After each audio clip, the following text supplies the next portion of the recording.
तो देवताओं ने क्या कहा सुनिए। देवताओं ने कहा इस हयग्रीव को मारने के लिए हमें शक्ति की जरूरत है, और वो शक्ति ब्रह्मा जी कहते हैं शक्ति मिलेगी यज्ञ के द्वारा, यजन के द्वारा। यज्ञ के द्वारा पावर मिलता है, यज्ञ के द्वारा बड़ी शक्ति मिलती, बड़ी ताकत मिलती। जब हम यज्ञ में आहुति डालते हैं, ये क्यों डालते हैं? इस यज्ञ में आहुति डालने से देवताओं को ताकत मिलती है। एक कथा आती है क्षेपक की रामायण में, जिस समय रावण परास्त हो रहा था तो मेघनाद ने एक यज्ञ का आयोजन कर दिया युद्ध जीतने के लिए। यज्ञ जीतने के लिए मेघनाद ने यज्ञ किया था, और मां दुर्गा का यज्ञ था वो। राम जी ने हनुमान को कहा कि ऐसी ऐसी बातें, यज्ञ पूरा ना हो पावे। परमात्मा राम तो यज्ञ की रक्षा करते हैं, विश्वामित्र जी के यज्ञ की रक्षा की थी, और वो कहते हैं उसको विध्वंसित करो, वो यज्ञ पूरा ना हो पावे, क्योंकि जो यज्ञ अधर्म को बढ़ावा देवे उसका तो धुआं बंद ही होना चाहिए। और भगवान ने उसे यज्ञ को बंद कराया। यज्ञ किसी के प्राण लेने के लिए नहीं, यज्ञ सबको प्राणों की रक्षा करने के लिए होने चाहिए। यज्ञ लोक कल्याण के लिए होना चाहिए, लोक हित के लिए यज्ञ होना चाहिए, जगत कल्याण के लिए यज्ञ होना चाहिए। हमारे उपनिषद का एक सूत्र है, वो आप सबसे आता है, सर्वे भवन्तु सुखिनः सर्वे सन्तु निरामया सर्वे भद्राणि पश्यन्तु माँ कश्चित् दुख भाग भवेत्। हम तो सभी का कल्याण चाहते, हम तो कानों से बुरा नहीं सुनना चाहते, आंखों से बुरा देखना नहीं चाहते। हमारी तो संस्कृति ही ऐसी है। तो जितने यजन यज्ञ हैं ये समष्टि के कल्याण के लिए, उन युगों को महिमा युक्त माना गया। त्रेता जैसे युग, क्योंकि जिनमें यज्ञ बहुत था, यजन के बिना तो लोग पानी नहीं पीते थे, वो ऐसा युग था। ऐसा कोई था नहीं जो सूर्य भगवान को अर्घ न देता। हम तो ये पुराने ग्रंथ पढ़ते हैं, उसमें वर्णन है, बड़ी गिलानी होती है आज के युग में इस अन्याय और अपराध को देखते हुए। छोटे बच्चे से लेके बूढ़े तक, स्त्री पुरुष चारों वर्णों में, एक भी त्रेता में ऐसा कोई स्त्री पुरुष नहीं था जो सूर्य भगवान को अर्घ दिए बिना पानी पीता। सूर्य भगवान को अर्घ दिए बिना जल की बूंद जीभ पर पहुंचती। ये ग्रंथों में पढ़ने के लिए मिलता है। सूर्य पुराण, साम्य पुराण, ये बड़े अद्भुत पुराण हैं, उसमें उनकी महिमा का अद्भुत ढंग से वर्णन किया गया। लेकिन आज तो पता ही नहीं लगता है कि सूर्य निकलता कब है, सूर्य अस्त कब होता है। पहले लोग सूर्य देव का दर्शन करते थे, आज तो पता ही नहीं लगता कि कब आया कब गया। पता ही नहीं है कि सूर्य निकलता है तो उस समय उसका रंग कैसा होता है, छिपता है तो उसका रंग कैसा होता है। छिपता है उस समय अपनी फैक्ट्री कंपनी में होते हैं, और जब निकलता है तब कंबल के अंदर होते हैं। बाहर निकले तब तो पता लगे कि सूर्य छिपते समय कैसा है और निकलते समय कैसा है, पता ही नहीं होता है।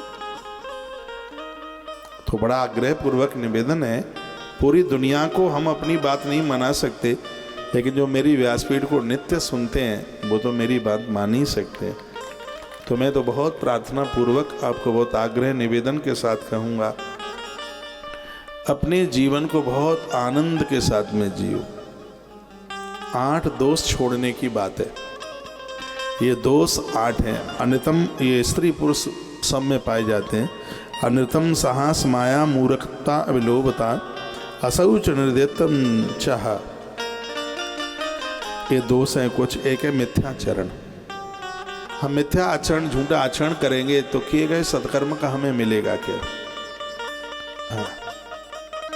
मूर्खता, अतिलोभ, अपवित्रता, दयाहीनता, आत्महत्या करने वाला साहस, ये जीवन में नहीं होना चाहिए, कभी नहीं होना चाहिए।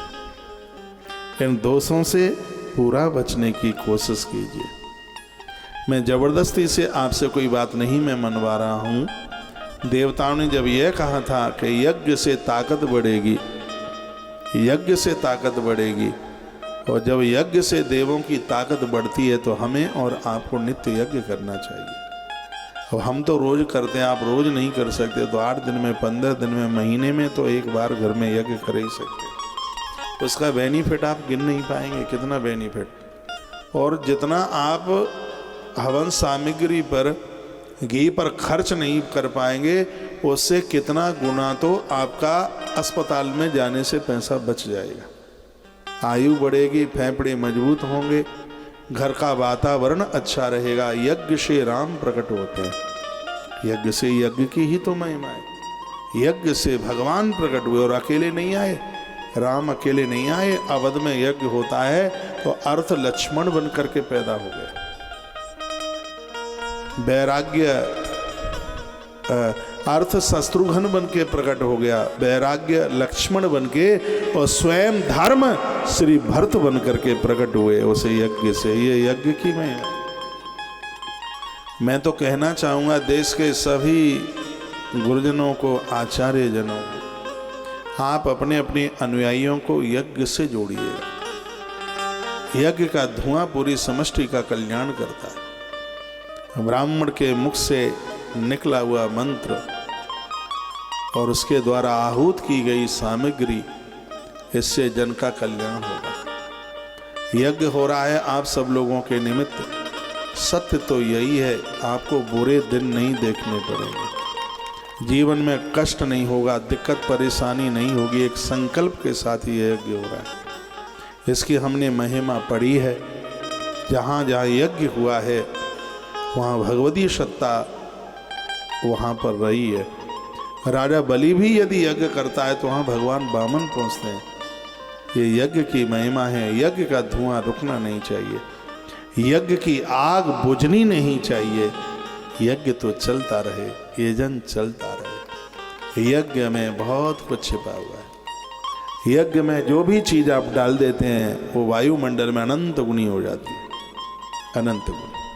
यज्ञ के द्वारा वर्षा होगी, वर्षा होगी, पेड़ पौधे जिंदे बने रहेंगे, जीविका चलती रहेगी। तो उसके आधार में तो यज्ञ ही है। यज्ञ देवसी नारद ने भी धर्मराज युधिष्ठिर को यज्ञ करने के लिए ही तो कहा था, तब उन्होंने एक राजसूय यज्ञ किया।